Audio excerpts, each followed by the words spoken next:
नमस्कार दोस्तों, मैं राजेश मुजफ्फरपुर सर्रा यूट्यूब चैनल में आप सभी का स्वागत है। अगर आप चैनल पे नए हैं तो चैनल को सब्सक्राइब करें और वीडियो को लाइक करें, शेयर करें, कमेंट करें। आज हम बात करने जा रहे हैं अब्दुल कय्यूम अंसारी की, जो बहुजन जागरूक के नाम से जाने जाते हैं। तो चलिए शुरू करते हैं अब्दुल कय्यूम अंसारी के विषय में। भारत के राजनीतिक क्षेत्र पर 1990 के दशक में उभरे पसमानदा आंदोलन को पारंपरिक अल्पसंख्यक राजनीति के झंडा बरदारों के कटु विरोध और निंदा का सामना करना पड़ा।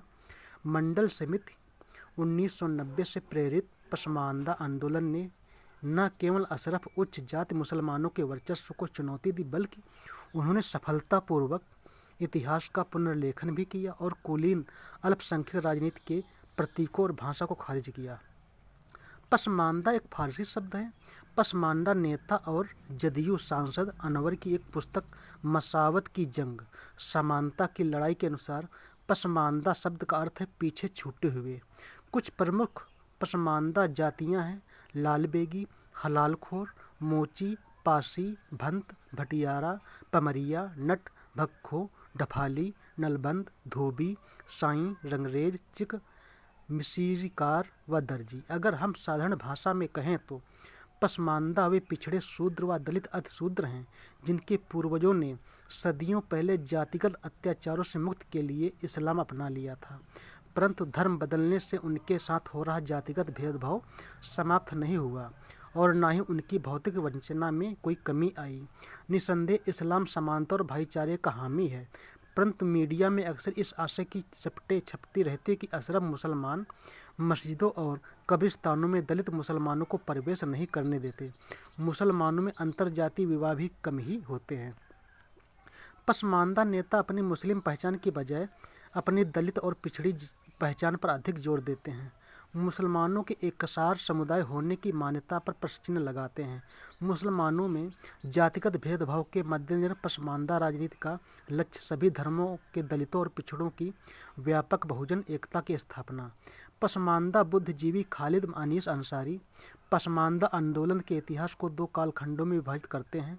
इस राजनीति का दूसरा कालखंड शुरू हुआ मंडल राजनीति के बाद से। पहले कालखंड की शुरुआत बिहार में मोमिन कॉन्फ्रेंस के दौर से मानी जाती है।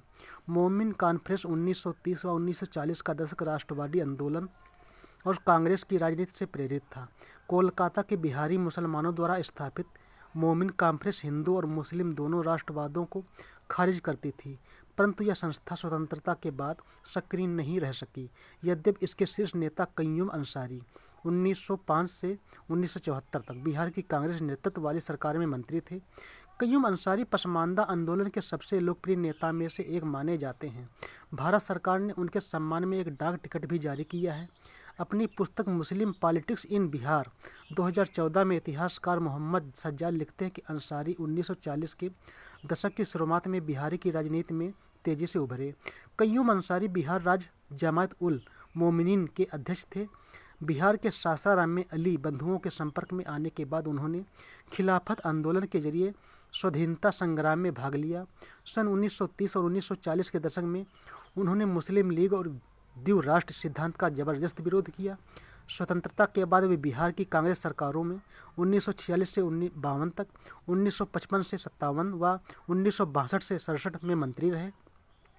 बिहार प्रदेश कांग्रेस कमेटी के अध्यक्ष, कांग्रेस कार्य समिति के सदस्य व राज्यसभा के सदस्य 1970 से 72 भी रहे। अंसारी की मृत्यु के कई दशक बाद पसमानदा आंदोलन का दूसरा दौर शुरू हुआ। इसका प्रेरणा स्रोत था बिहार का सामाजिक न्याय आंदोलन।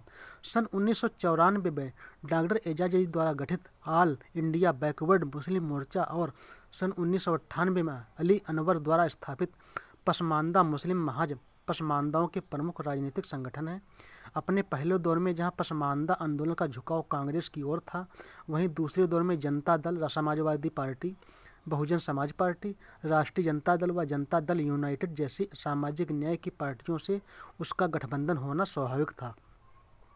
हिंदू और मुसलमानों के दमित तबकों की एकता के पीछे उनका दर्द का रिश्ता था। दोनों के अनुभव एक थे, दोनों एक से काम करते थे। दोनों को ऊंची जातियों के हिंदुओं और मुसलमानों के हाथों अपमान सहना पड़ता था। इस तथ्य को पसमानदा आंदोलन का नारा पिछड़ा एक समान हिंदू हो या मुसलमान, बड़े सहज व सटीक शब्दों में व्यक्त करता है। धर्मों से ऊपर उठकर दलितों और पिछड़ों की एकता कायम करने में बसपा के संस्थापक काशीराम की राजनीतिक विचारधारा का महत्वपूर्ण योगदान था। वे बहुजन की अवधारणा के जनक थे और उन्होंने भारतीय राजनीति में एक नए गुट का निर्माण किया जिसमें दलित, पिछड़े और अल्पसंख्यक शामिल थे। पारंपरिक राजनीति मानती थी कि दलित और मुसलमान अल्पसंख्यक हैं। काशीराम का कहना था कि शोषक उच्च जातियां अल्पसंख्यक हैं और दमित जातियां बहुजन हैं। राजनीतिक समीकरणों को बदलने और नई पहचान स्थापित करने के लिए इतिहास की पुनर्व्यवस्था भी जरूरी होती है। जहां पारंपरिक मुस्लिम विद्वानों ने जाति प्रथा के प्रश्न को नज़रअंदाज किया, वहीं पसमानदा मुस्लिम बुद्धिजीवियों ने उसे प्रमुखता दी। उदाहरण मसूद आलम फलाही, हिंदुस्तान में जात पर और मुसलमान, 2007 में लिखते हैं कि मध्यकाल से नीची जातियों के मुसलमानों के साथ भेदभाव होता आ रहा है, उन्हें सत्ता में भागीदारी से वंचित किया जाता है। मुगल बादशाह औरंगजेब 1618 से 1707 तक और बहादुर शाह जफर 1775 से 1862 को पसमानदा नेता जातिवादी बताते हैं।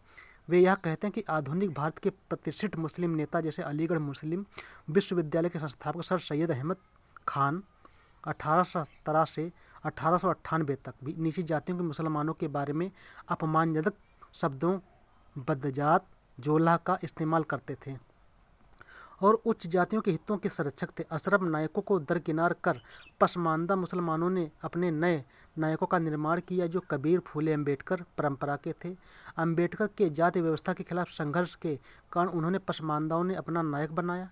पसमानदा मुसलमान ओबीसी नेता कर्पूरी ठाकुर को भी अपना नायक और अम्बेडकर के समकक्ष मानते हैं।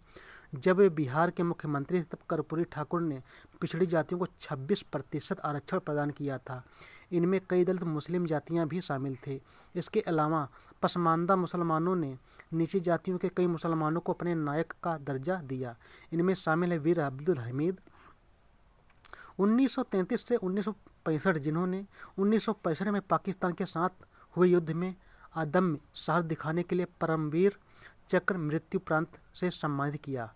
प्रतिष्ठित शहनाई वादक उस्ताद बिस्मिल्लाह खां 1903-2006, जिन्हें 2001 में भारत रत्न प्रदान किया गया।